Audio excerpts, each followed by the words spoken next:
কিছু ক্লায়েন্ট আমাদের কাছ থেকে কাজের জন্য অ্যাডভান্স দেয় কিন্তু পরে সার্ভিস বাতিল করে দেয়। এই অ্যাডভান্সের উপর দেওয়া ভ্যাট আমরা কিভাবে অ্যাডজাস্ট করব? এই ক্ষেত্রে আইনি প্রক্রিয়া কি? ধন্যবাদ সম্মানিত উদ্যোক্তা ভাই এবং বোন যিনি প্রশ্নটি করেছেন।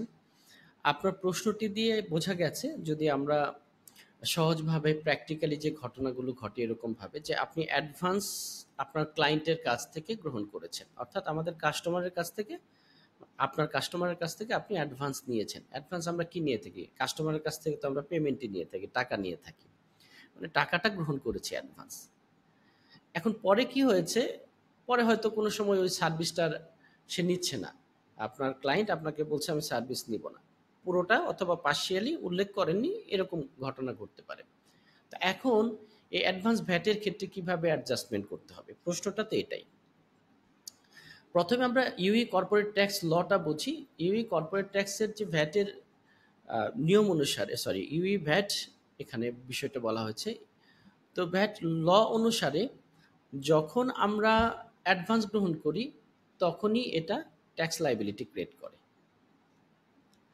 তো তার মানে আপনি যখন অ্যাডভান্স নিয়েছেন তখন আপনার ট্যাক্স লাইবিলিটি ক্রিয়েট করেছিল। এই জন্যই এখন আপনি হয়তোবা সেই ভ্যাটটা প্রদান করে দিয়েছেন, অর্থাৎ ভ্যাট টেনরের মধ্যে প্রদান করে দিয়েছেন, তার বাইরে যে আপনার ক্লায়েন্ট বলেছে আমি সার্ভিসটা পার্শিয়ালি অথবা সম্পূর্ণ নেব না।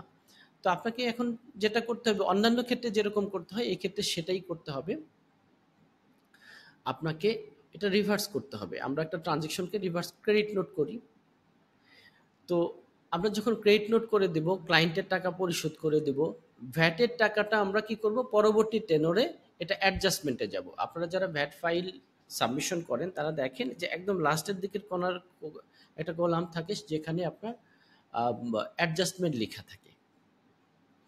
এই অ্যাডজাস্টমেন্টে যে অ্যামাউন্ট অফ ভ্যাটটা আপনি অ্যাডজাস্ট করতে চান সেটা ওখানে উল্লেখ করে দেবেন, এবং এটা অবশ্যই নোট আকারে সংরক্ষণ করবেন অ্যাকাউন্টসের মধ্যে পরিপূর্ণভাবে, এবং অ্যাপ্রুভাল সিস্টেমটা যেন আপনার কোম্পানির সঠিকভাবে থাকে।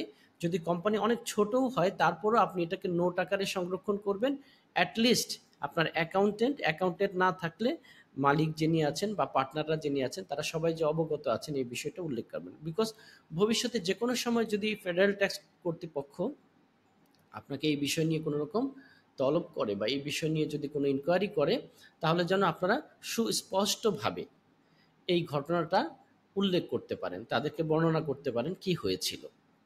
তো তাহলে আমরা যদি সংক্ষিপ্ত পরিসরে আপনার বিষয়টি বুঝতে চাই বা বলতে চাই, প্রথমত আমরা যেটা করব সেটা ক্রেডিট নোট করব।